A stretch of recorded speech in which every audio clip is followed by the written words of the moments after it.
welcome back to Blockonomics. Today we will be talking about ordinals. So to really understand ordinals, we have to understand Bitcoin and its divisible units. So one Bitcoin is made up of 100 million Satoshis. A good comparison would be the US dollar. $1 is made up of 100 pennies in its smallest form. So in that same way, again, Bitcoin, 100 million Satoshis. For comparison's sake, let's say you buy half a Bitcoin. That's the same as buying 50 million Satoshis. So what does all of this have to do with ordinals? Glad you asked. So the Satoshi, smallest unit of Bitcoin, you can stamp data onto the individual Satoshi. Now this could be anything. Music, video, art, what goes on and on. That imprinted Satoshi of data can now be sent individually on the Bitcoin blockchain. Now, sir, hold it right there. This is nothing new. Have you ever heard of NFTs? Why do we need NFTs on the Bitcoin blockchain? Okay, I hear you.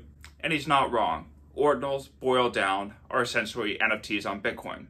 The major difference is other NFTs, such as Ethereum NFTs, run on smart contracts, essentially contracts without middlemen that when the parameters are met, it executes the transaction.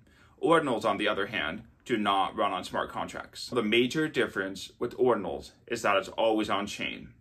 This data on the Satoshis is processed and blocked with the rest of Bitcoin's transactions. The great thing about this is that ordinals have the same level of security and immutability as the rest of Bitcoin's transactions. Well, that's all well and good, but no one cares about these ordinals. I think the market disagrees with you.